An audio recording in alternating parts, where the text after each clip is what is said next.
नमस्कार, स्वागत है आपका नाती टीवी में और मैं हूं आपके साथ पूनम जैन। सत्ता का महासंग्राम देख रहे हैं आप और लखनऊ से आपको सबसे पहले खबर बता देते हैं। यूपी में आज आखिरी चरण यानी 7वें चरण का मतदान है और लगातार जो है सुबह से ही मतदाता मतदान केंद्रों तक पहुंच रहे हैं और इस लोकतंत्र के उत्सव में, लोकतंत्र के मायग में आज पूर्णाहुति का दिन है। ये अब तक की टोटल वोटिंग प्रतिशत आपको बता देते हैं, 8.58% वोटिंग हो चुकी है।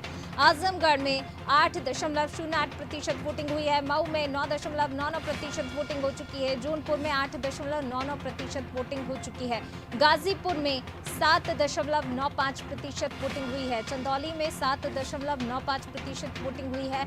वाराणसी में 8.93% वोटिंग हुई है। मिर्जापुर में 8.84% वोटिंग हुई है। भदोही में 7.43% वोटिंग हुई है। सोनभद्र में 8.58% मतदान हो चुका है। आखिरी चरण का मतदान और 10 मार्च को इसके बाद मतगणना।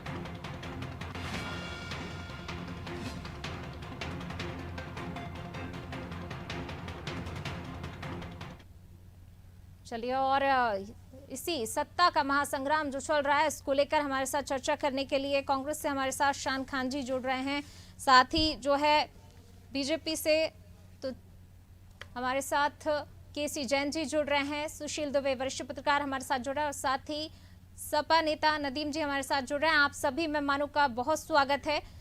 चलिए, सबसे पहले केसी जैन जी, मैं आप ही के पास आना चाहूंगी। कितनी बड़ी चुनौती इस बार बीजेपी को दिखाई दे रही है, क्योंकि कहने में बार बार यही आ रहा है कि सपा इस बार टक्कर देती हुई दिखाई दे रही, सीधी टक्कर। हालांकि कांग्रेस ने भी कोई कोर कसर नहीं छोड़ी है। प्रियंका गांधी लगातार मैदान में डटी रही, कहीं ना कहीं महिलाओं को आकर्षित करने में सबसे ज्यादा प्रियंका गांधी आगे रही हैं। देखिए, जो इस बार के 2022 के इलेक्शन रहे, तो ये बात सही है कि अगर कहीं पे जो प्रत्याशी सामने दिखाई दे रहे हैं और जिनसे लड़ाई दिखाई दे रही है वो समाजवादी पार्टी, बाकी पार्टियां तो बिल्कुल नदारत रही, बिल्कुल दिखाई नहीं। और दूसरी बात भी ये कि भारतीय जनता पार्टी के हमारे जो प्रत्याशी हैं और अभी तक जो छठे चरण तक चुनाव हुए हैं, छठे चरण तक के जो चुनाव उनके जो पोलिंग हुई वो बता रही है वहां पे जिस तरीके से लोग वोट डालने पहुंचे। और अभी तक के जो आंकड़े आ रहे हैं वो बता रहे हैं कि लगभग हर जगह पे हम पिछली बार से भी ज्यादा बढ़त के साथ सीटें लेकर के आ रहे हैं। और जो ये 7वें चरण का चुनाव है इसमें भी कोई बहुत बड़ी लड़ाई किसी के साथ नहीं है। हाँ, ये जरूर है कि चूंकि पिछली बार इस चरण में हमको सबसे कम सीटें एक तरीके से मिली थी, 36 सीटें हमको मिली थी 54 सीटों में से। और देखिए, जो पिछली बार के हमारे प्रत्याशी थे लगभग लगभग प्रत्याशी वही हैं। और एक बात कही जा रही है कि आपके साथ अगर राजभर अलग हो गए हैं तो क्या वो वोटे, अब आप देखिए राजभर जी स्वयं घिरे हुए दिखाई दे रहे हैं। लगातार सुबह से जितने भी टीवी चैनल्स हैं, मैं बदल बदल के देख रहा हूँ, सब पे दिखाया जा रहा है कि राजभर स्वयं घिरे हुए हैं और उनकी स्थिति बहुत खराब है। तो कुल मिला करके देखिए, उनको भी जो लाभ मिला था भारतीय जनता पार्टी के गठबंधन के कारण मिला था, इस बार हमारे साथ निषाद पार्टी है और हमने कई राजभर को टिकट भी दिए। बनारस में ही देखिए आप कि जो है अनिल राजभर जी को टिकट दिया गया। अनिल राजभर जी पहले भी विधायक रहे। तो जो जो प्रत्याशी है राजभर समाज से है, क्या उनको राजभर वोट नहीं करेगा? और सुबह से जो 10% का वोटिंग अभी 9 बजे तक का जो आंकड़ा दिखाई दे रहा है, और अब तो अच्छा खासा समय हो गया है, अब तो हमें लगता है कि 25 से 30% वोटिंग अभी जो आंकड़ा आएगा अब तक हो चुकी होगी। तो लगातार भारतीय जनता पार्टी के लोग निकल रहे हैं और पत्रकार वहां पे जो पहुंच रहे हैं, अभी मैं कई चैनलों के पत्रकारों को मैं देख रहा था, वो पूछ रहे हैं कि भाई आप चाहते क्या है, आप विकास, वो सीधे सीधे नहीं पूछ रहे हैं कि आपको वोट किधर डालेंगे, लेकिन उनके जो सवाल है सवालों के जवाब स्पष्ट कर दे रहे हैं कि भारतीय जनता पार्टी के पक्ष में एक बड़ा वर्ग वोट डालने के लिए निकला है और लोग संतुष्ट हैं। लोग कह रहे हैं कि हमें अनाज मिला है, हमें सारी सुविधाएं मिली है, विकास हुआ है, विकास के लिए हम वोट दे रहे हैं। और साथ ही साथ लोग ये भी कह रहे हैं, पूछा जा रहा है कि आप परिवर्तन चाहते हैं, कहा नहीं, हम विकास चाह रहे हैं, जो विकास हुआ है उसको और ज्यादा चाह रहे हैं, कोई परिवर्तन नहीं चाह रहे हैं। और अच्छा काम किया है, इस सरकार ने अच्छा काम किया है। तो इस तरीके की चीजें हैं। हमें लगता है कि नतीजे जो आप लोग कह रहे हैं नतीजे चौंकाने वाले होंगे 10 तारीख को। बिल्कुल, जो हम लोगों का एक आंकड़ा था कि 350 प्लस, पिछली बार 325 से ज्यादा सीटें हमारे पास थी, तो हमें लगता है कि बिल्कुल आंकड़े जो 10 तारीख को जब गणना होगी बिल्कुल चौंकाने वाले होंगे और तमाम जगहों पे तो तमाम पार्टियों के तमाम जिलों से खाते भी नहीं खुलने वाले हैं। पिछली बार मात्र 2 सीटें मिली थी समाजवादी पार्टी को यहाँ से और कई पार्टियों को तो खाता भी नहीं खुला था कई जिलों से, कई चरणों में नहीं खुला था। तो हमें लगता है वही स्थिति इस चरण में भी होने वाली है कि कई पार्टियों का तो खाता नहीं खुलेगा और जिनको 2 सीटें मिली थी, हो सकता है उनको 1 सीट पे ही संतुष्ट होना पड़े। बिल्कुल। नदीम जी, क्या लगता है आपको कितनी सीटों से संतुष्ट होना पड़ेगा? खाता खुलेगा, नहीं खुलेगा, या फिर कितनी सीटें हाथ आएंगी? सबसे पहले नमस्कार मैं करना चाहूंगा और उत्तर प्रदेश की तमाम जनता, किसान, नौजवान, महिलाएं, मैं सबको धन्यवाद करता हूं जिस तरीके से आप बदलाव की ओर एक बड़ी तादाद में वोट डालने का काम कर रहे हैं और समाजवादी पार्टी की तरफ आपने जो आस्था और जो विश्वास जताया है उसके लिए हम आपको वाकई में धन्यवाद करते हैं, उत्तर प्रदेश की तमाम जनता को। और मैं ये भी कहना चाहूंगा 6 चरणों में समाजवादी पार्टी 300 के पार हो चुकी है और ये 7वां चरण भाजपा का सफाया कर देगा उत्तर प्रदेश से। अभी हमारे जो भाजपा के प्रवक्ता थे केसी जैन, उन्होंने कहा कि राजभर ने साथ छोड़ दिया। देखिए, साथ आपका युवाओं ने, महिलाओं ने, किसानों ने, उत्तर प्रदेश की तमाम जनता ने आपका साथ छोड़ दिया है। और आपने कहा पिछले आंकड़े, तो पिछले आंकड़े में आपको याद दिलाना चाहूंगा 2012 में जिस तरीके से Bharatiya Janata party double figure यानी 47 सीटों पर सिमट गई थी, तो इस बार वो आंकड़ा भी नहीं छू पाओगे आप। तो जिस तरीके से निशान है, कल आपने देखा होगा वीडियो विजुअल जो हमारे पास आए कि प्रयागराज से बड़ी तादाद में युवाओं ने पूर्वांचल की तरफ कूच किया ताकि वो हर एक लाठी का बदला ले सके, हर एक मुकदमे का बदला ले सके। ये भारतीय जनता पार्टी का शासन है। यहाँ पे अगर नौकरी मांगो, रोजगार मांगो तो मुकदमा मिलता है, लाठी मिलती है। महिलाओं का किस तरीके से तिरस्कार किया जाता है। लेकिन आज उत्तर प्रदेश की तमाम जनता अपने बदले को लेने के लिए और वोट से अपनी ताकत दिखा रही है भारतीय जनता पार्टी को और जल्द परिणाम सबके सामने होंगे। समाजवादी पार्टी की एक बड़ी बहुमत की सरकार बनने जा रही है। जनता का जो जनहित में जो समर्थन मिला है समाजवादी पार्टी की ओर, हम उन तमाम जनता का धन्यवाद करते हैं। और देखिए, आपने देखा होगा योगी जी से कभी भी अगर हमारी देश की जनता ने, प्रदेश की जनता ने अगर कुछ मांगा है तो बदले में क्या मिला आपको पता होगा। किसानों के ऊपर किस तरीके से डीएपी की बोरी के लिए लाइनों में लगना पड़ा, उन्हें आत्महत्या करनी पड़ी। लेकिन हमारे देश का हमारे जो प्रदेश के मुख्यमंत्री हैं वो सोते रहे, उन्होंने जागने का काम ही नहीं किया। युवाओं को बेरोजगार कर दिया। एक ऐसी परीक्षा बता दो युवाओं के भविष्य के साथ जो खिलवाड़ हुआ, कोई भी एक ऐसी परीक्षा नहीं है जो हमारे मुख्यमंत्री करा सके हो, बाबा मुख्यमंत्री। तो जो परीक्षा ना करा पाए तो वो प्रदेश कैसे चलाएगा। बस मैं यही कहूंगा कि आने वाला 10 तारीख परिणाम दिखा देगा और समाजवादी पार्टी को जन समर्थन मिल रहा है, जनता का समर्थन मिल रहा है और एक इतना बड़ा आंकड़े के साथ समाजवादी पार्टी सरकार बनाने जा रही है। ठीक है, बड़े आंकड़े के साथ सपा ने भी दावा किया है कि सपा सरकार बनाएगी। कांग्रेस कहां है इस दौड़ में, शान जी? जी पूनम जी, मैं आपको देख नहीं पा रहा हूँ, केवल सुन पा रहा हूँ। कोई समस्या रही होगी। जी शान जी, जिस प्रकार से सपा ने दावा किया है कि जो है बहुमत का आंकड़ा छुएगी, बीजेपी के अपने दावे हैं कि जो है विकास जो बीजेपी ने किया है, जो जनता के बीच उपलब्धियां रखी है, जनता उनके साथ है। इस दौड़ में कांग्रेस कहां है? विकास नहीं, इन्होंने विनाश किया है। भाजपा का 5 वर्ष का आप कार्यकाल उठा लो या मोदी जी का 7 वर्ष का कार्यकाल उठा लो, महंगाई, बेरोजगारी से आज लोग करा रहे हैं। आज का युवा बेरोजगारी चाहता है और तमाम आंकड़े बताते हैं कि 45 वर्षों में सबसे अधिक बेरोजगारी मोदी जी के शासन में। आज देश भुखमरी के मामले में पिछड़ रहा है, भुखमरी बढ़ रही है। उसके बाद उत्तर प्रदेश के विकास की बात कर ले तो नीति आयोग के आंकड़े बताते हैं कि शिक्षा और स्वास्थ्य के मामले में उत्तर प्रदेश फिसड्डी प्रदेशों में से भारत में। उसके बाद भुखमरी और गरीबी की बात कर ले तो अग्रणी प्रदेश है। उसके बाद आप बात कर लो एनसीआरबी के आंकड़ों की, तो लूट, हत्या, बलात्कार, महिलाओं के खिलाफ अपराध और दलितों के खिलाफ अपराध में उत्तर प्रदेश सबसे आगे है। और इसके पीछे जो अजय सिंह बिष्ट उर्फ योगी आदित्यनाथ की जो दलित विरोधी मानसिकता है, जब वो दलित की बस्तियों में जाते हैं, दलित की मोहल्लों में जाते हैं तो पहले साबुन और सेंट भिजवाने का काम करते हैं, वो मानसिकता जिम्मेदार है कहीं ना कहीं। आप सोचिए कि पूरे देश में जो दलितों के खिलाफ अपराध होते हैं उनमें से 25% केवल उत्तर प्रदेश में होते हैं। तो ये आज उत्तर प्रदेश की दशा और दिशा है और हर मोर्चे पे भाजपा की सरकार विफल साबित हुई है। पिछले 32 वर्षों की जो बदहाली है, तमाम आंकड़े बताते हैं कि उत्तर प्रदेश पिछले 32 वर्षों में दिन प्रतिदिन पिछड़ा हुआ है और उसके लिए सपा, बसपा, भाजपा तीनों जिम्मेदार है। तो कांग्रेस पार्टी ने उत्तर प्रदेश को एक नया विजन दिया है, एक नई राजनीति दी है। महिलाओं के अधिकारों की बात, उनके राजनीतिक प्रतिनिधित्व की बात, भर्ती विधान, शक्ति विधान, उन्नति विधान। हम आएंगे तो तमाम नागरिकों को 10 लाख तक का उनके स्वास्थ्य के लिए मुफ्त में इलाज किया जाएगा। हम आएंगे तो अपनी जो बहनें जो पढ़ाई करती है उनको स्कूटी देंगे, उनको स्मार्टफोन देंगे। हम आएंगे तो किसानों की फसल का उचित दाम देंगे।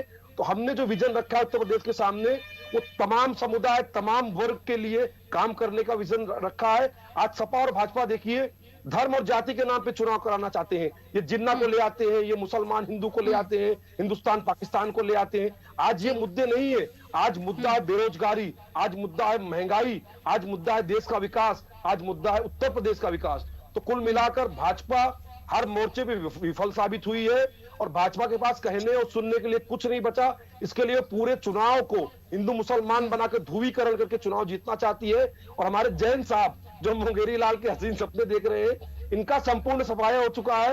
ये दहाई के आंकड़े में रहेंगे, ये 3 डिजिट में भी नहीं जा रहे हैं और संपूर्ण सफाया भाजपा का हो चुका है। लड़ाई कांग्रेस बनाम सपा गठबंधन की है और हमें पूर्ण विश्वास है कि उत्तर प्रदेश की जनता हमें जो प्रेम दिखा रही है, हमें जो आशीर्वाद दे रही है, एक नए प्रकार की राजनीति आज उत्तर प्रदेश में जो मतदाता है वो साइलेंट तरीके से कांग्रेस पार्टी को वोट दे रहा है। और विशेषकर माताओं बहनों में जो कांग्रेस के प्रति प्रेम है, उससे हमें पूरा विश्वास है कि 10 मार्च को सपा और भाजपा दोनों की मिठाई और बैंड जो है वो आधी कीमतों में हमको देना पड़ेगा।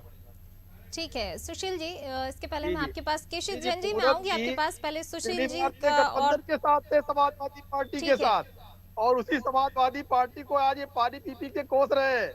और समाजवादी पार्टी कांग्रेस को कोस रही है, कांग्रेस समाजवादी पार्टी को कोस रही है। अगर समाजवादी पार्टी ने कोई काम नहीं किया था 5 साल तक, तो आप क्या सोच के उनके साथ गठबंधन किए थे, जो आज आपको पानी पी के उनको कोसना पड़ रहा है? आप जैसी विनाशकारी शक्तियों को रोकने के लिए हमने गठबंधन किया था। आप जैसी विनाशकारी शक्तियां जो है, जो देश को हिंदू मुसलमान के नाम पे तोड़ती है, जो उद्योगपतियों की चाकरी करती है, जो हवाई अड्डे बेचती है, जो रेलवे स्टेशन बेचती है, जो गंगा में लाशें तैराती है, जो बहनों का बलात्कार करवाती है, ऐसी शक्तियों को रोकने के लिए हमने समाजवादी पार्टी का गठबंधन किया था। जनता ने आपको नकार दिया, फिर भी नकार दिया आपको जनता ने, सिरे से खारिज कर दिया।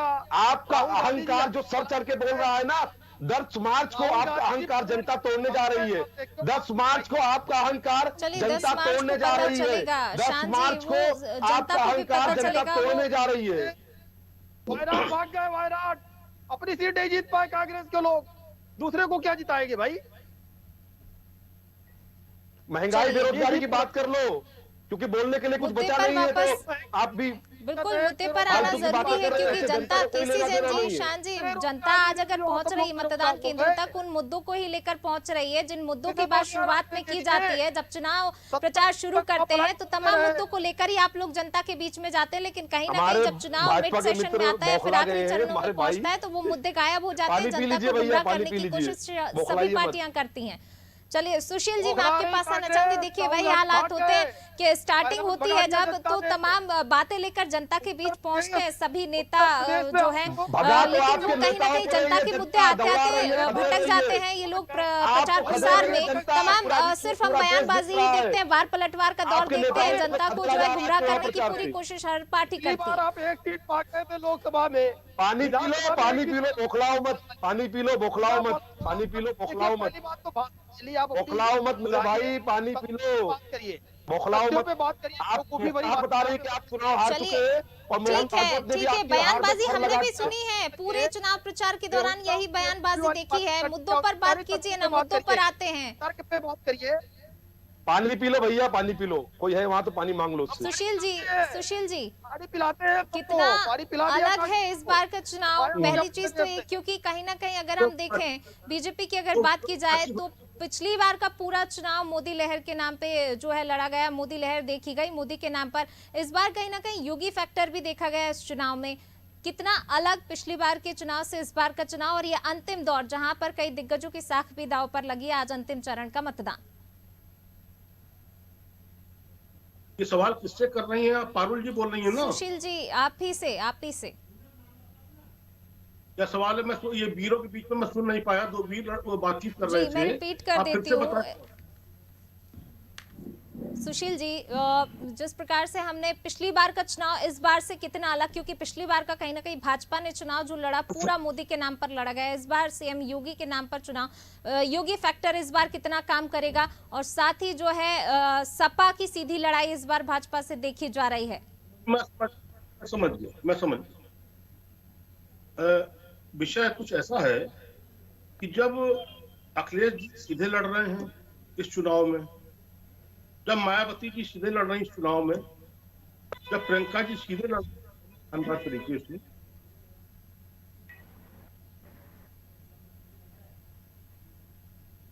चलिए कुछ टेक्निकल जी सुशील जी, बंगाल तरीके से दिल्ली को ये 1 to 1 चुनाव हो रहा था। 1 to 1 चुनाव बाइपोलर चुनाव हो, ये 1 to 1 चुनाव में योगी जी के साथ ये सब लोग थे, बराबर का चुनाव हो रहा था। दिल्ली के मोदी जी, दिल्ली के शाह जी, दिल्ली के नड्डा जी, दिल्ली के ठाकुर जी, दिल्ली के ब्रह्मा जी, इनकी क्या जरूरत थी? अगर 5 साल में 300 प्लस सीटों में, तो 300 प्लस सीटों के योगी जी को विकास पुरुष के रूप में उभर के आना चाहिए था, क्योंकि संत थे, वो संत थे, अब संत नहीं, वो राजनीतिक मुख्यमंत्री। 300 प्लस सीटों के बाद योगी जी जहाज में बैठते हैं, हेलीकॉप्टर में, और नीचे बुलडोजर देख के खुश होते हैं। एक संत खुश हो रहा है बुलडोजर देख के, क्या बुलडोजर वोट कर रहा है क्या? संत को विकास 5 साल का बहुमत का मुख्यमंत्री बुलडोजर को अपना निशान मान रहे हैं, बुलडोजर को अपना प्रतीक मान रहे हैं, बुलडोजर को अपना धर्म मान रहे हैं। बुलडोजर विकास का प्रतीक नहीं होता है। 5 साल का मुख्यमंत्री क्यों नहीं कह रहे हैं कि मैंने ये काम किया, मैंने ये काम किया, मैंने ये काम किया? और सुनिए, मोदी नगर की 12 मैंने पहले चरण में पश्चिम में था, मोदी नगर जिला विधायक की कह रही है अपने आदमी से हिंदू मुस्लिम कर दो। रावतगंज का, उमरियागंज का बीजेपी विधायक कह रहा है जो हिंदू को वोट नहीं देगा, हिंदू, उसका डीएनए टेस्ट कराया जाएगा। कितना गंदा बयान दिया।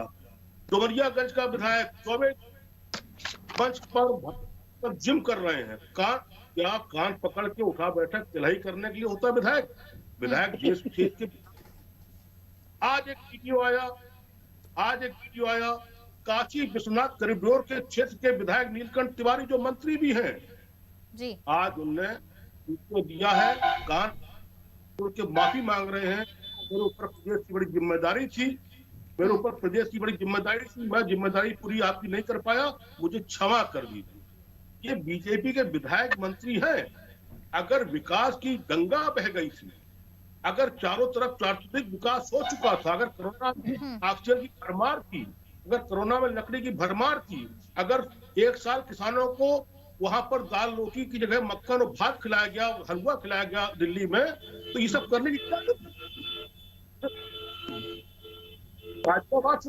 आखिरी चरण तक हाय मची हुई है। तो कहीं ना कहीं, और एक चीज और बता दूंगा आपको, ये सब मैंने आंकड़े दिए, मामूली बातें नहीं है, ये जिम्मेदार लोगों के माफीनामे हैं जो 5 साल का 325 सीटों पर विकास किए हैं, और कोई किसी को कोई विरोध नहीं। क्या अरविंद शर्मा की वो इग्नोरेंस भूल जाएंगे बैकवर्ड? क्या केशव मौर्य के क्यों नहीं कहा गया दिल्ली से ये पूरा चुनाव योगी जी के में ही लड़ा जाएगा? जी, यहाँ पर मैं आपको रोकना चाहूंगी, एक खबर का पहले रुक कर लेते हैं, फिर आप अपनी बात कंटिन्यू कीजिएगा। चलिए अगली खबर की ओर रुक कर लेते हैं। इस वक्त की खबर लखनऊ से सपा अध्यक्ष अखिलेश यादव का बयान आया है, जनता ज्यादा से ज्यादा मतदान करे, ये अखिलेश यादव का कहना है। लोकतंत्र को मजबूत करने के लिए वोट करें, पूर्वांचल को मजबूत करने के लिए वोट करें। सरकार ने गन्ने का भुगतान नहीं किया, ये आरोप लगाया गया है। जनता ने बुनियादी समस्याओं पर वोट किया, यूपी की जनता सपा के साथ है। ये दावा भी कर दिया है अखिलेश यादव ने कि यूपी की जनता सपा के साथ है, जनता ने बुनियादी समस्याओं पर वोट दिया है। सरकार ने गन्ने का भुगतान नहीं किया, ये आरोप लगाया है अखिलेश यादव ने। पूर्वांचल को मजबूत करने के लिए वोट करें, अपील की गई है। जनता ज्यादा से ज्यादा मतदान करे, लोकतंत्र को मजबूत करने के लिए जनता वोट करे, पूर्वांचल को मजबूत करने के लिए वोट करें। अखिलेश यादव का बयान, सपा अध्यक्ष अखिलेश यादव ने बयान दिया और ज्यादा से ज्यादा मतदान करने की अपील की।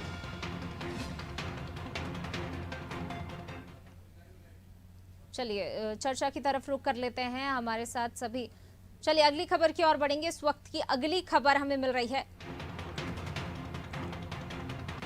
वाराणसी से। शिवपुर विधानसभा में ईवीएम खराब होने की खबर आई है। बूथ नंबर 205 पर ईवीएम खराब हुई है। शिकायत के बाद ईवीएम को बदला गया है। शिवपुर विधानसभा में ईवीएम खराब हुई है। वाराणसी से खबर आपको बता रहे हैं। शिवपुर विधानसभा में ईवीएम खराब हो गई है। बूथ नंबर 205 पर ईवीएम खराब हुई है। शिकायत के बाद ईवीएम को बदल दिया गया है। वाराणसी से ये खबर आपको बता रहे हैं। शिवपुर विधानसभा में ईवीएम खराब हुई। बूथ नंबर 205 पर ईवीएम खराब हुई। शिकायत के बाद ईवीएम बदली गई है।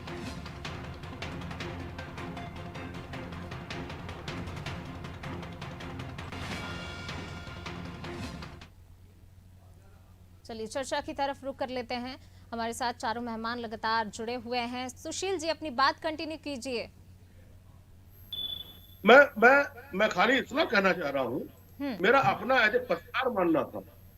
5 साल की सरकार, एक देश के प्रधानमंत्री का एक मर्यादा होती है, बहुत बड़ा व्यक्तित्व होता है, बहुत औरा होता है प्रधानमंत्री का। अब देश का प्रधानमंत्री देश के लिए वोट मांगेगा कि देश का प्रधानमंत्री विधायकी के लिए वोट मांगेगा? राज्यपाल आपके मंदिर मंदिर जा रहे हैं। नैतिकता राज्यपाल का एक महामहिम शब्द जुड़ा राज्यपाल के साथ, देश के प्रधानमंत्री के साथ देश की मर्यादा जुड़ी। देश के प्रधानमंत्री को अधिकार है तो वार्ड के चुनाव में वोट मांगे, कोई रोकने वाली बात नहीं।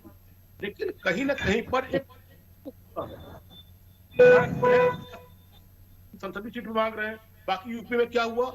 और फिर सबसे बड़ी बात, जिस बात के नाम पर BJP, entire BJP Kashi corridor के नाम पर पूरे विश्व में सीना फुलाए घूम रही है, उसी काशी कॉरिडोर के क्षेत्र का विधायक नीलकंठ तिवारी माफीनामा क्यों पेश कर रहे हैं? कारण क्या है? भगवान जवाब दीजिए। देखिए पारुल जी, आदरणीय सुशील दुबे का मैं सम्मान करता हूँ, लेकिन देखिए ये 7वें चरण का चुनाव है और हमें लगता है कि 6.5 चरण पूरे हो गए, आधा चरण बचा है। देखिए 2 बज रहा है, लगभग 1:30 हो गया है और 6 बजे तक वोटिंग होनी है।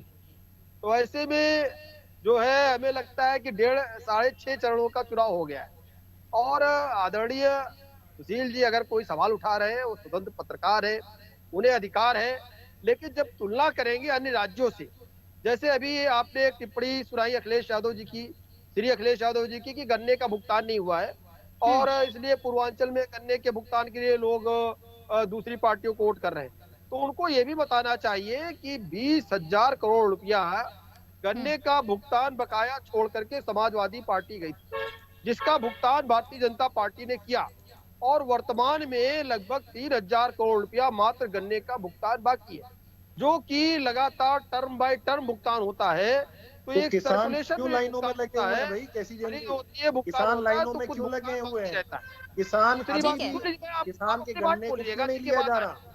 आप मेरी बात देखिए अपनी बात अपनी बारी में बोली। देखिए हमारे बात कर रहे हैं, आप चुनाव में किसानों की बात नहीं कर रहे हैं। क्यों किसान खदेड़ा कर रही है? एक करके बात रखिए। विधायक मंच उठा बैठक लगाने में मजबूर हो गए हैं। क्यों प्रधानमंत्री को वाराणसी में 2-2 दिन रुकना पड़ रहा है? जनता तक आपकी बात पहुंचे और हमारी बात भी पहुंचे। सेंट्रल लगा हुआ है प्रदेश को बचाने के लिए, उन तक बात पूरा पहुंचे कम से कम लगा हुआ है। लेकिन इस बार 10 मार्च को ठीक है, 10 मार्च भाजपा होने जा रही है। मुझे सुशील जी की बातों का जवाब देने देंगे कि आप अब हमारा बोलने की बारी है। हमें सवाल नदीम जी, अगर इतना ही आपने बकाया का भुगतान किया था तो आप पार्टी के प्रवक्ता मुद्दों की बात क्यों कर रहे हैं? क्या सुशील जी काफी नहीं सवाल पूछने के लिए? उनके सवालों को आप दोहरा रहे हैं। उनका यहाँ बैठना न बैठना बेकार हो गया। क्यों नहीं दोहराएंगे? ये सुशील दुबे जी का सवाल नहीं है, ये उत्तर प्रदेश की तमाम जनता का सवाल है। चलिए यहाँ पर मैं आपको रोकना चाहूंगी। पहले इस वक्त की खबर का रुख कर लेते हैं, फिर चर्चा की तरफ वापस आएंगे। पहले इस वक्त की खबर का रुख कर लेते हैं। इस वक्त की खबर वाराणसी से हमें मिल रही है। मंत्री नीलकंठ तिवारी की पुलिस कर्मियों से बहस हो गई है। समर्थकों के साथ बूथ में जा रहे थे नीलकंठ तिवारी, बूथ पर पुलिसकर्मी ने रोका तो नीलकंठ उलझ पड़े। पुलिसकर्मियों के मनाने के बाद नीलकंठ तिवारी लौटे हैं। मंत्री नीलकंठ तिवारी की पुलिसकर्मियों से बहस हो गई। समर्थकों के साथ बूथ में जा रहे थे नीलकंठ तिवारी, जिसको लेकर बूथ पर जब पुलिसकर्मियों ने रोका तो उलझ पड़े नीलकंठ तिवारी।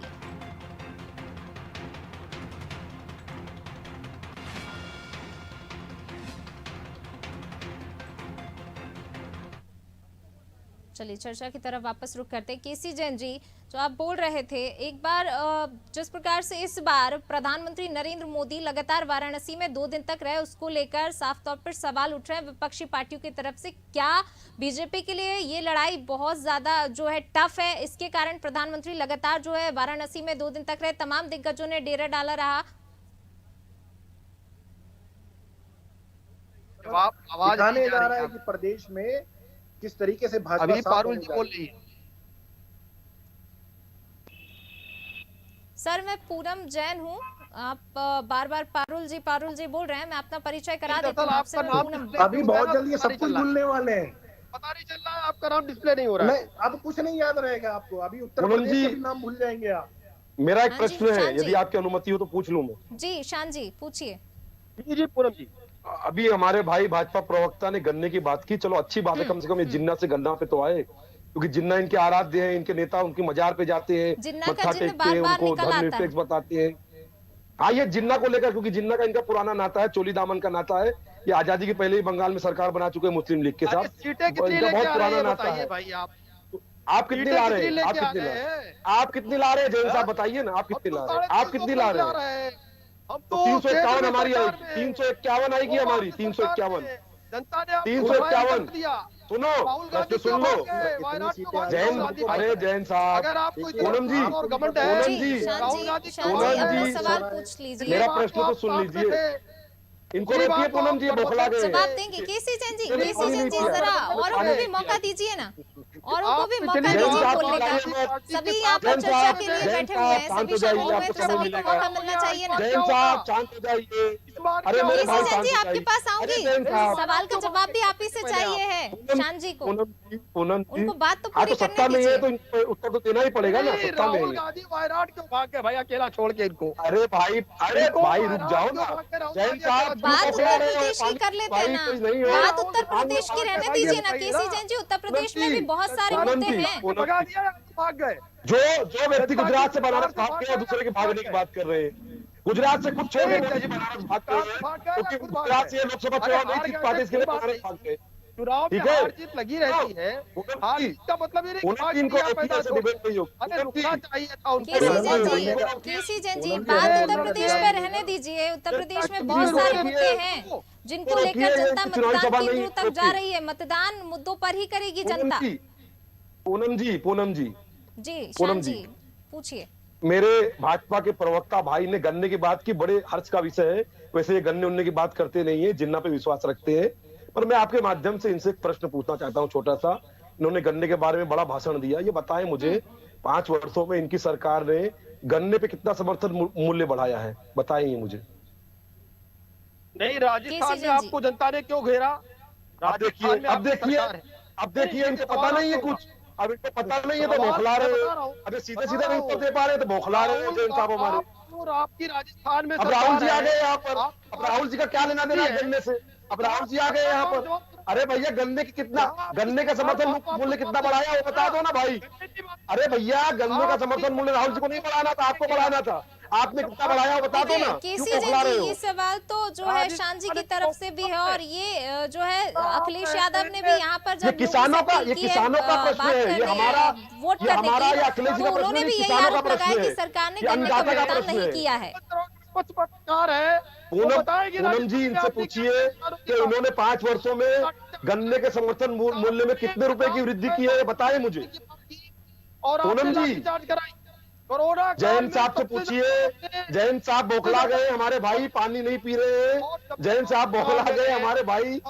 जैन साहब बौखला गए ये देखो जैन साहब, पानी पी लो। जैन साहब पानी पी लो, पानी पी लो जैन साहब, जीएसटी की बात करते रहे, पानी पी लो जैन साहब। चलिए नदीम जी जनता ने आपको सिरे से खारिज कर दिया।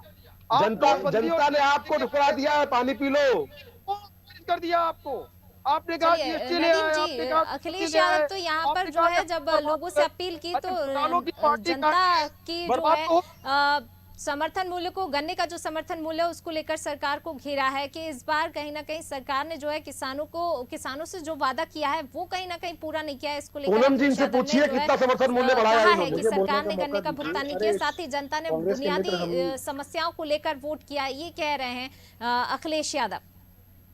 पहली बार ऐसा हुआ है जब उत्तर प्रदेश की तमाम जनता ने पहले वो किसानों का मुद्दा लेकर के चल रहे थे, जुमलों में नहीं आने वाले उत्तर प्रदेश की तमाम लेकर जनता चल रहे को इस बार साथ उन्होंने रखने कहा की कोशिश की है आज मुद्दों पे वोट हुआ है। आज किसानों ने अपने हक पे वोट डाला है, क्योंकि किसानों को जिस तरीके से 5 साल बेवकूफ बनाने का काम किया गया, जिस तरीके से खाद का, डीएपी की बोरियों का रेट जो बढ़ाया गया, पूनम जी ने रोकिए, चोरी की गई। आज किसानों ने अपने हक के लिए वोट किया है, केसी जैन जी सबको मौका दीजिए बोलने का। महिलाओं ने सुरक्षा के लिए वोट किया है। और पहली जैन बार साहब भी ऐसा लगता है पूरी देखने को डिबेट में मिला है बोलेंगे कि जब जनता चुनाव लड़ रही है, जनता पूरी तरीके से मन बना चुकी है, अरे सवाल आप हमसे बेरुखियों कर को रहे हैं, भगाना है। अब जवाब और नहीं जल्द देंगे तो आप जो क्या बाहर बोले? के जवाब उत्तर आप तो आपके पास है केसी नहीं, जैन आप जी इधर पहले उनको यहाँ बोलने वहाँ की दीजिए, बातें फिर करते आपसे हैं, जवाब उत्तर लेंगे। तो है नहीं, जनता कर यहाँ वहाँ की बातें करते हैं, उत्तर तो है नहीं आपके पास। उत्तर आपको जनता ने दे दिया है। ईवीएम में, मशीन में जनता का उत्तर बंद हो गया है। 10 तारीख इस को बार आप कहेंगे काम नहीं आने वाली। मोहन भागवत ने कहा है कि आप 100 नहीं पार कर रहे हो, आपके भगवान मोहन भागवत। ईवीएम काम नहीं आने वाली। ईवीएम हैक होने वाली है। इस बार जनता जिस तरीके से पूरी आप तरीके से कहेंगे मन बना चुकी है, ईवीएम जानकार हैक हो हो गए चुकी है। 10 तारीख को। 10 तारीख को नहीं, इससे पूनम पहले जी आप ने तय रोकिए, कर रहे हैं। जैन साहब को रोकिए, बौखला गए हैं बेचारे, ये इनको रोकिए। आपके चेहरे की हवाइयां केसी बता जैन रही जी, कि 10 तारीख जवाब को लेंगे बहुत ना लड़ी। आपसे। आप अभी चुनाव से भाग चुके हैं, चुनाव सवाल से करते सफाया थे, हो भाग चुकी खड़े है। होते जब और उत्तर छह के चरणों रोकिए में पूनम जी, रोकिए इनको, ये कोई प्रश्न का उत्तर चलिए नहीं दे सुशील रहे जी, हैं। सुशील जी, केवल मैं आपके डिबेट पास खराब आना कर रहे हैं, चाहूंगी। इन्हें मुद्दों से रोकिए, बार बार जो रोकिए। है यहाँ पर भटक जाते हैं, आरोप प्रत्यारोप का दौर शुरू हो जाता है, लेकिन जनता तो उन्हीं मुद्दों को लेकर मतदान केंद्र तक पहुंच रही है। जब भी अगर हम युवा वर्ग की बात कर लें, चाहे महिलाओं की बात कर लें, हर वर्ग जो है अपनी समस्याओं को ध्यान में रखते हुए मतदान कर रहा है। अब हम कुछ सीटों की बात कर लेते हैं, जिन हॉट सीटों पर आज मतदान, चाहे मऊ की बात करें, आजमगढ़ की बात करें, इन जो है और खास तौर से प्रधानमंत्री मोदी का संसदीय क्षेत्र वाराणसी की, यहाँ के थोड़े से समीकरण आपसे समझना चाहेंगे। मऊ, जहां से 1996 से 2017 तक मुख्तार अंसारी लगातार जो है विधायक रहे, अब उनके बेटे अब्बास अंसारी जो है वहां से लड़ रहे हैं। किस प्रकार से वो अपने पिता का कद बचा पाएंगे, या फिर जो है अपनी दम पर वो जो चुनाव लड़ रहे हैं, क्या स्थितियां वहां पर आप देखते हैं मऊ में?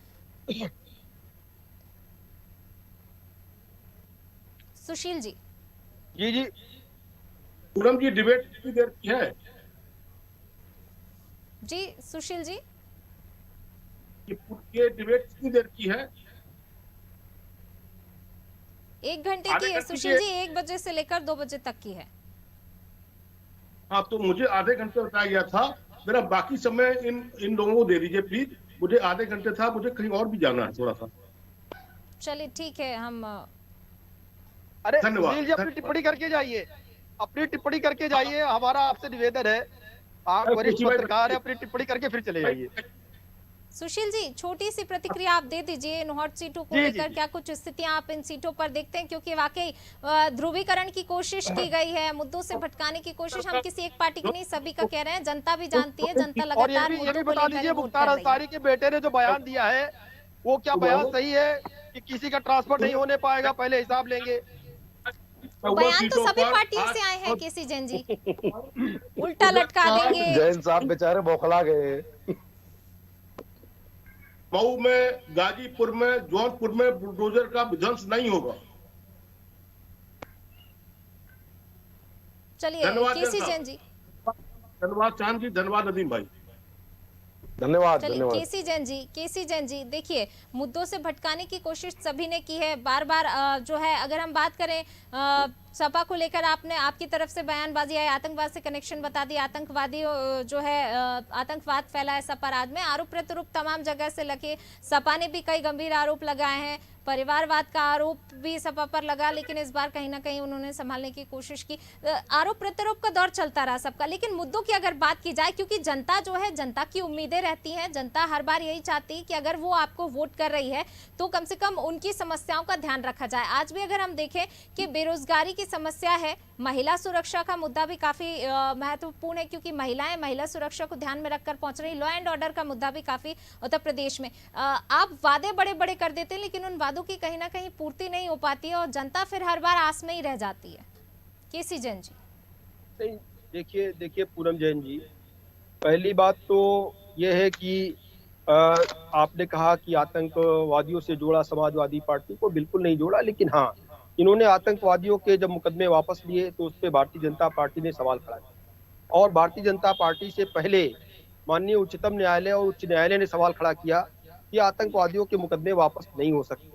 और इन्होंने चाहे बाराबंकी के हों, चाहे कानपुर के हों, और कई जगहों के आतंकवादियों के मुकदमे वापसी के लिए आदरणीय अखिलेश यादव जी ने उसके लिए लिखित में प्रत्यावेदन किया बाकायदा कोर्ट से कि इनके मुकदमे खत्म होने चाहिए, इसलिए उन पे सवाल उठा। दूसरी बात यह कि आपने जो बात कही कि बिल्कुल मुद्दों के आधार पर और काम के आधार पर जनता वोट डालने के लिए निकल रही है, वोट डाल। मैं फिर वही चीज कह रहा हूं कि लगभग 6.5 चरणों के जो चुनाव हैं वो पूरे हो गए हैं, लेकिन हम जनता के बीच में हर एक चरण में जिसमें भी गए हैं उसमें चाहे हमने 50 लाख आवास दिए हैं, चाहे 4.5 लाख लोगों को डायरेक्ट नौकरियां दी गई हो, चाहे हमने 1 करोड़ लोगों को मुफ्त में बिजली कनेक्शन दिया गया हो, 1.5 करोड़ लोगों को जो है गैस कनेक्शन मुफ्त दिया गया हो, तो तमाम सारे जो हमने काम किए उन काम के आधार पर ही जनता के बीच में गए।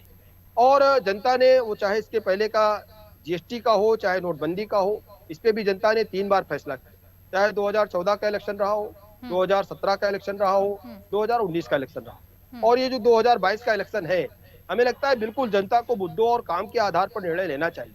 देखिए, रही बात लॉ एंड ऑर्डर की, बिल्कुल लॉ एंड ऑर्डर की समस्या एक बहुत बड़ी समस्या थी, जिसको सुधारने का काम माननीय योगी आदित्यनाथ जी की सरकार ने किया। 4,500 से ज्यादा लोग जेल में गए और 100 से ज्यादा वो दुर्दांत अपराधी मारे गए, जिनके ऊपर 1 लाख का, 2 लाख रुपए का, 1.5 लाख रुपए का इनाम। लेकिन जब ये इनामी बदमाश मारे गए पूनम जी, तो समाजवादी पार्टी ने, इसी समाजवादी पार्टी ने सवाल खड़ा किया कि ये मुस्लिम थे इसलिए मार दिए गए, ये यादव थे इसलिए मार दिए गए, ये ठाकुर थे इसलिए मार दिए गए। कुल मिलाकर के समाजवादी पार्टी कहीं ना कहीं अपराधियों में भी जात ढूंढने का प्रयास करती रही, लेकिन जनता ने इसको सराहा। अभी आदरणीय सुशील जी ने कहा कि आप बुलडोजर पे वोट मिलेगा, तो बिल्कुल देखिए जनता ने इसी बुलडोजर को सराहा है और इसकी तारीफ की है। माननीय मुख्यमंत्री योगी आदित्यनाथ जी ने जब विपक्ष ने सवाल खड़ा किया, कहा आप बुलडोजर बाबा हैं, तो माननीय मुख्यमंत्री योगी आदित्यनाथ जी ने उसको चैलेंज के रूप में लिया और कहा कि हाँ, बुलडोजर जो है, बुलडोजर चलाया गया, बुलडोजर चलेगा। किस पे चलेगा बुलडोजर? जो अवैध संपत्तियां उस पे बुलडोजर चलेगा और गुंडों माफियाओं की छाती पे बुलडोजर चलेगा। पहले भी चलता था, आगे भी चलेगा। अगर जनता ने हमारे काम को पसंद किया है तो बिल्कुल 10 तारीख को जो ईवीएम खुलेगा, पता चल जाएगा किसको कितनी सीटें मिल रही हैं। अब वो है नहीं, विधवा विलाप करने से क्या फायदा? जिस प्रकार से समाजवादी पार्टी और कांग्रेस विधवा विलाप कर रही छाती पीट पीट करके कि अरे ये हो गया, वो हो गया, तो अब तो वोट ईवीएम में बंद हो गया है 6.5 चरणों का, और आधा चरण जो बचा है वो भी भारतीय जनता पार्टी के पक्ष में जा रहा है, क्योंकि हमने काम करके दिखाया है और जनता ने उसको सराहा है। और बाकी चीजें, बाकी सबकी किस्मत ईवीएम में बंद हो गई है, कैद हो चुकी है। अब वो विधवा विलाप करने से कोई फायदा आपको मिलने वाला नहीं है। अब वो 10 तारीख को जो पोल खुलेगा, पता चल जाएगा किसकी सरकार बनेगी। पूनम जी, इन्होंने कानून व्यवस्था को लेकर बड़ा भाषण दिया। मैं आपके माध्यम से इन्हें अवगत भी कराना चाहता हूँ, उनसे प्रश्न भी पूछना चाहता हूँ कि बुलडोजर की बात कर रहे थे, टेनी के घर पे बुलडोजर क्यों नहीं चला? ये बुलडोजर की बात कर रहे थे, कुलदीप सिंह सेंगार के घर में बुलडोजर क्यों नहीं चला? ये बुलडोजर की बात कर रहे थे, उम्भा में आदिवासियों को नरसंहार करने वाले बुलडोजर क्यों नहीं चला? ये बुलडोजर की बात कर रहे थे, हाथरस में एक बेटी के साथ सामूहिक बलात्कार करने वालों के घर पर बुलडोजर क्यों नहीं चला? इनका बुलडोजर तब क्यों नहीं काम करता? आज टेनी का बेटा आशीष टेनी, 4 सीट में ये एसआईटी ने ये मान लिया है कि इस पूरे षड्यंत्र का सरगना टेनी का बेटा आशीष टेनी है। उसके बावजूद भी मोदी जी के मंत्रिमंडल में अजय मिश्रा टेनी बरकरार है। ये कानून व्यवस्था की बात करते हैं, एनसीआरबी के आंकड़े चीख चीख कर बताते हैं कि उत्तर प्रदेश लूट, हत्या, बलात्कार, दलितों के और महिलाओं के खिलाफ अपराध में पूरे देश में प्रथम स्थान पे है। उसके बाद ये बात कर रहे हैं विकास की, तो विकास इन्होंने क्या किया? नीति आयोग के आंकड़े बताते हैं कि उत्तर प्रदेश शिक्षा और स्वास्थ्य के मामले फिसड्डी प्रदेश है। तो कुल मिला के इनके पास आंकड़े बिल्कुल नहीं है, केवल ये शब्दों की माया जाल, हमने ये कर दिया, हमने वो कर दिया। गंगा में तैरती लाशें पूरे गंगा में तैरती लाशें पूरे विश्व ने देखी, पूरा विश्व देख रहा था किस प्रकार से हमारी सरकारें हाथ बांध कर बैठी थी और गंगा में लाशें तैर रही थी। जवाब दे दूं कांग्रेस को? चलिए केसी जैन जी बोलिए।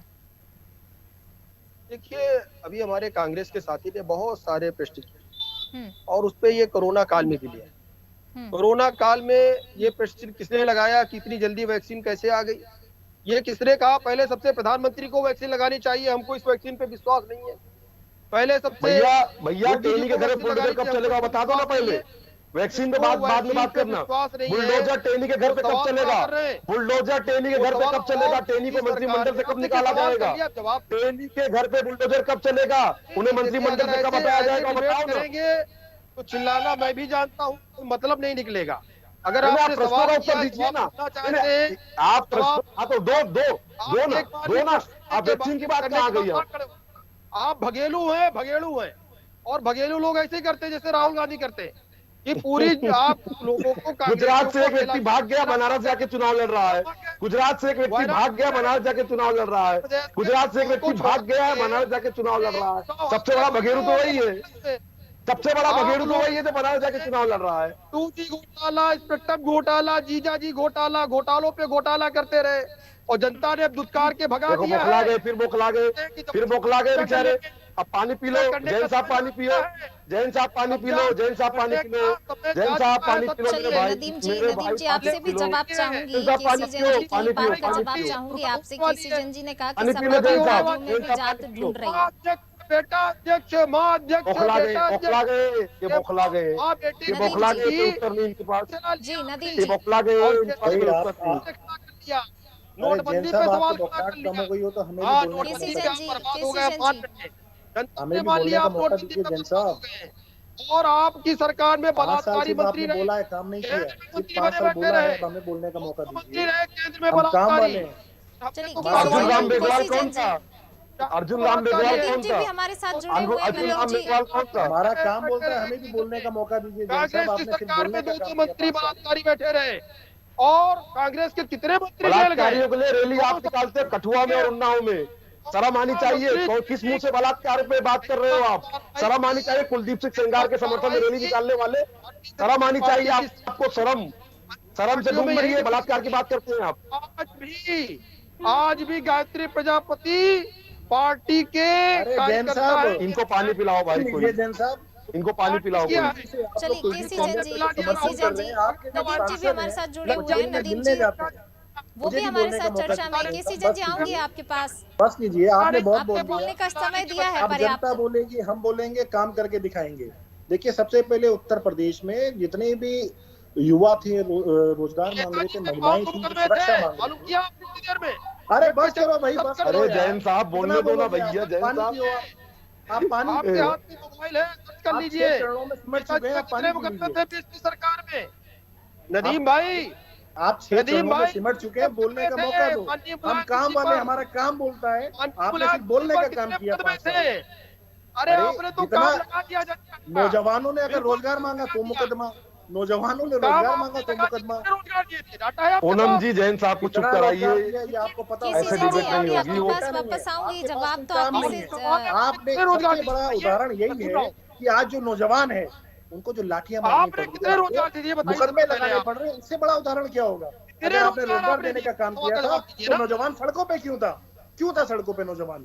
आपने रोजगार देने का काम किया, सड़कों पे क्यों था? आज आप जैन साहब चुप हो जाइए। जैन साहब बोलने दीजिए दूसरे को।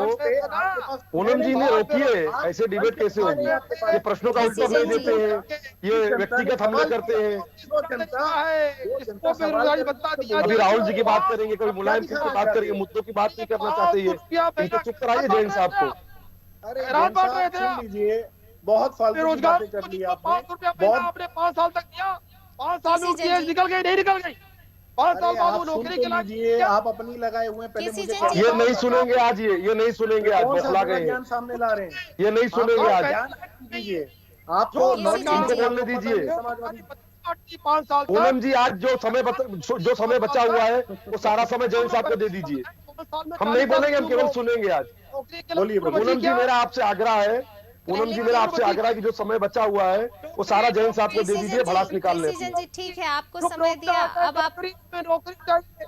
अरे जो बेरोजगारी भत्ता बांट रहा है वो नौकरी पूनम क्या जी, दे मेरा रहा है? आपसे बिल्कुल आग्रह सुन तो अनुरोध है, लीजिए केसी मुझे जन कोई जी, आपत्ति पहले नहीं औरों है। को जो भी तो समय मौका बचा है दीजिए, फिर जवाब उन्हें तो दे आप ही से दीजिए, हमें चाहिए ना। बोलने दीजिए, ये भड़ास सत्ता में निकाल आप लेते हैं हैं। तो जवाब तो आप ही से मांगेंगे। मत घुमाइए, आप फंस गए ना। अब क्या? आपसे 2 अरे सवाल आप है पूनम बोल जी, दीजिए ना, इनको आप पूरा जब समय चुप दे हो दीजिए। जाएंगे, आपके कितने आप जब बेरोजगारी चुप हो भत्ते जाएंगे बांटे? सब दूसरा मैं सवाल, सारे जवाब दूंगा आपको। नेताजी पर कितने मुकदमे थे आपने अच्छा, जो वापस लिए थे?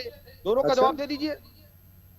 ये बताइए, कभी आपने सुना है कि उत्तर प्रदेश का मुखिया ऐसा हो जो अगर कोई नहीं नहीं, नौजवान रोजगार मांगे उस नेताजी पे पर मुकदमे कितने लगाए, मुकदमे थे? लाठी दे? अरे भाई कितने साहब, मुकदमे? समाजवादी पार्टी के प्रवक्ता जी से लखीमपुर मेरा में अनुरोध है कि वो भी महिलाओं का चुप हो छीन जाएं और इनको किसी बोलने ने दें, कपड़ा जैन साहब पहचान को। लिया, क्यों नहीं वो नहीं, लोग जेल जवाब में नहीं दीजिए है? ना। क्यों जेल में नहीं है जवाब नहीं लोग? देंगे, भाग खड़े होके क्यों? देवदर की बातें अरे आप करने कैसे लगेंगे। खड़े हो जाते हैं? आप हमारे देश के किसानों पे जो जीप रूंधने का काम करते हैं, किसानों को चरने फिर का वही काम बात, करते हैं, जो गुलाब भारतीय जनता सिंह पार्टी यादव के पर कितने छोटा सांड मुकदमे है, थे जो वापस लिए थे? भारतीय जनता पार्टी के बीएसपी छोटा सरकार सांड ने समाजवादी पार्टी जीप के हमारे चलाने का काम प्रवक्ता करता साथी है। से मेरा क्यों आग्रह भारतीय है जनता पार्टी कि उनके वो साथ खड़ी है? क्यों उनको चुप जेल हो जाएं भेजने और का जैन काम साहब नहीं को करती? बोलने दें। क्यों उन पे बुलडोजर गुलाब चलाने का सिंह काम यादव नहीं जी पर करती? कितने मुकदमे लगे युवाओं थे जो के वापस लिए थे? ये सवालों से बताइए क्यों आप भाग लोग। रहे हैं आप? आज देश में, प्रदेश में जो युवा की जवाब नहीं बड़ी देंगे ना? तादाद है, उन पे जो जवाब लाठी नहीं देंगे चलाने का ना? पूनम काम जी, किया, पूनम उन्होंने जी, जब रोजगार मांगा, केसी जन जी, आपने ये केसी रोजगार जन डिबेट जी, जो गलत दिशा में बुनियादी जा रही है। समस्याएं हैं, जो लोगों की, जनता की उन पे चर्चा वर्तमान की होनी चाहिए। समस्याएं, उन पर आप मुद्दों फोकस से भाग रहे हैं, कीजिए, उन पर आप फोकस सवालों से करके भाग रहे जनता हैं, जो है और मतदान अब करने आपको जा रही भागने है। का समय आ गया है। आपने आप कितने उत्तर प्रदेश रोजगार के दिए थे? भाग्य वाले हैं, कितनों क्योंकि को आपके पास बेरोजगारी जवाब भत्ता नहीं बांटा होगा। आपने? आपके पूनम पास जी, जवाब नहीं सारा नहीं ना है। समय दे आपके दीजिए पास। जैन साहब को। आपके पास मुद्दों का जवाब नहीं है। रोजगार आप मुद्दों रोजगार से भाग रोजगार रहे हैं। बता रहे हैं। आप हमारे उत्तर फर्जी प्रदेश की बातें कर जनता रहे हैं, से केवल आते सवालों से रोजगार भाग रहे हैं, रोजगार रोजगार। और जल्द आप भागने वाले उत्तर प्रदेश से भी। सपा के बेरोजगारी जो भत्ता प्रवक्ता हमारे बांटा। साथी हैं, मैं उनसे जैन साहब, अनुरोध आपके करता हूं पास कि वो कुछ नहीं चुप बचा हो है। जाएं और जैन साहब को पूरा आपके समय पास दे कोई दें। सवाल नहीं बचा है।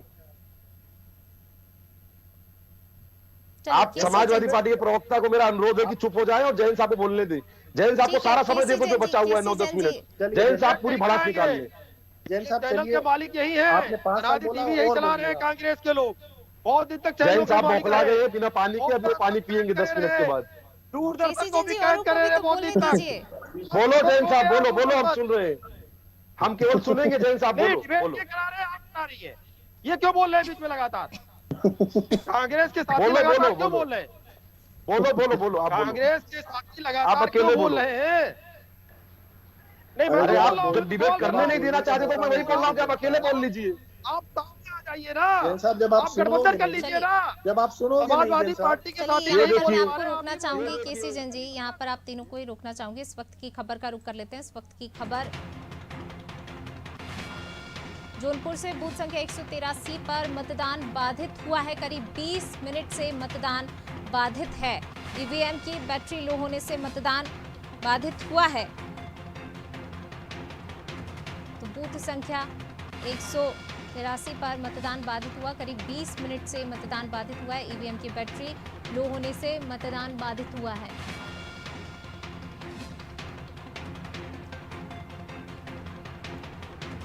बूथ संख्या 183 पर मतदान बाधित हुआ है। करीब 20 मिनट से मतदान बाधित है। ईवीएम की बैटरी लो होने से मतदान बाधित हुआ है।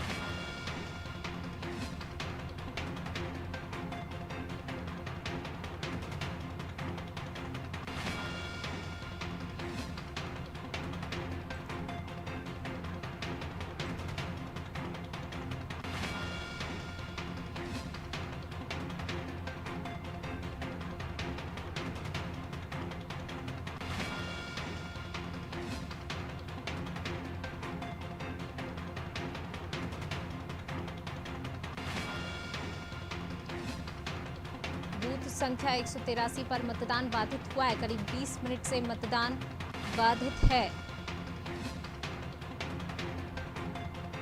जौनपुर से ये खबर आपको बता रहे हैं। बूथ संख्या 183 पर मतदान बाधित हुआ है।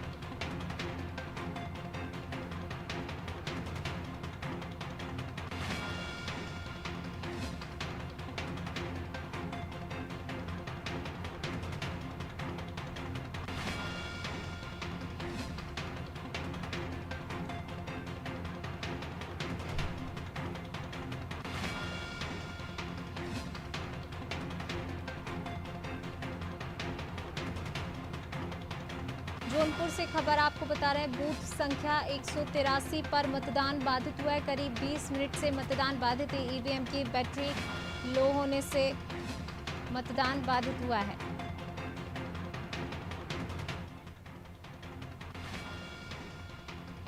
करीब 20 मिनट से मतदान बाधित है। ईवीएम की बैटरी लो होने से मतदान बाधित हुआ है। बूथ संख्या 183 पर मतदान बाधित हुआ है।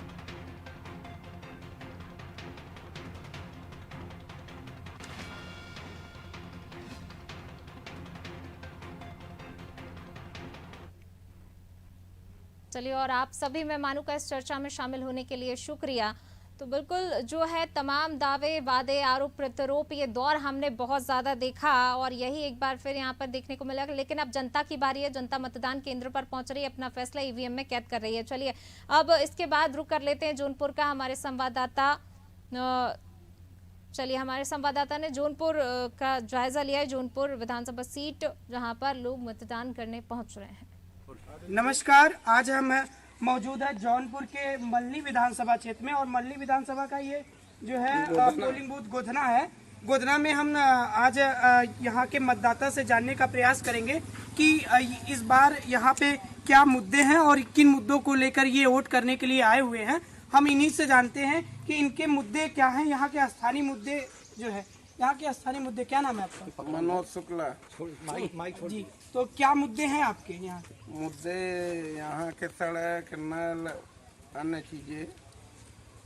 तो आप यहाँ पे स्थानीय मुद्दों को लेकर के किसको वोट करना चाहेंगे? धनंजय सिंह को।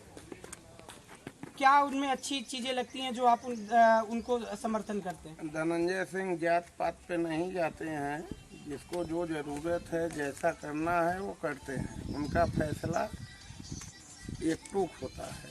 समाजवादी पार्टी से बताया जा रहा है कि कड़ी टक्कर है और यहाँ ये ऐसी सीट है जिसपे जो है सपा के संरक्षक मुलायम सिंह यादव ने जो है, अगर करहल के बाद किसी सीट पे अपना चुनाव प्रचार करने के लिए आए हुए हैं, तो ये वही सीट है जिसपे आप देख रहे हैं मल्ली की जो है विधानसभा। और मल्ली विधानसभा में मुलायम सिंह जो है आए थे प्रचार करने। आप उसको कैसे देखते हैं? मुलायम सिंह से हम सबको कुछ लेना देना नहीं है। अच्छे, वो प्रदेश के बड़े नेता हैं और उनका प्रचार करना जो है काफी हद तक जो है रहता है, तो असर डालता है। तो किस तरीके से देखते हैं? उनका जातिवाद पे नेतागिरी है, गरीबों से नेतागिरी नहीं है। और भी सज्जन है हमारे साथ बात करने के लिए। क्या नाम है आपका? सभाजी शुक्ला। किन मुद्दों को लेकर के आज आप वोट किए हैं?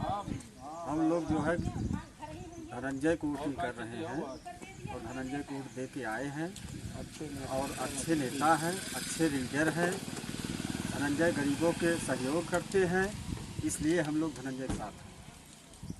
आगे और भी मित्र हैं हमारे, बात करेंगे जो है। तो ये अभी इसके पहले बताया कि धनंजय सिंह को हमने अपना समर्थन दिया हुआ है। क्या नाम है आपका? इस बार जो है मुद्दे क्या रहेंगे आपके मतदान के? मुद्दे तो फिलहाल जो है भाजपा सरकार में जो है, मतलब लमसम तो काम भाजपा सरकार बहुत ज़्यादा कर दी है। यहाँ अपने यहाँ कोई दिक्कत तो है नहीं हम लोगों को, लेकिन यहाँ जो है हम लोग देख रहे हैं कि धनंजय जी जो है आएंगे तो और भी जो काम बचा हुआ है वो पूरा हो जाएगा। तो यहाँ प्रत्याशी केपी सिंह है, आपके पड़ोसी ही है, तो उनको किस तरीके से आप देखते हैं? केपी सिंह तो ठीक है, लेकिन समस्या ये है कि वो न किसी के बीच में जाते हैं न आते हैं, कोई मतलब भी नहीं, उनको देने से कोई फायदा नहीं समझ में आ रहा हम लोगों को। 2014 में वो सांसद थे यहाँ से और इस बार मल्ली विधानसभा में जो है प्रत्याशी बनाया गया है, तो उसको आप कैसे आप देखते हैं? केपी सिंह तो ठीक है, लेकिन समस्या ये है कि वो न किसी के बीच में जाते हैं न आते हैं, कोई मतलब भी नहीं, उनको देने से कोई फायदा नहीं समझ में आ रहा हम लोगों को। 2014 में वो सांसद थे यहाँ से और इस बार मल्ली विधानसभा में जो है प्रत्याशी बनाया गया है, तो उसको आप कैसे देखते हैं? सांसद थे तो वही तो कह रहे हैं कि कोई काम वाम भी कोई खास किए नहीं है, न कहीं गए हैं, न आना न जाना किसी के यहाँ, कोई मतलब नहीं है। और धनंजय जी हैं तो चाहे सांसद विधायक हो चाहे न हो, तब पर भी उनका आना जाना बराबर लगा रहता है।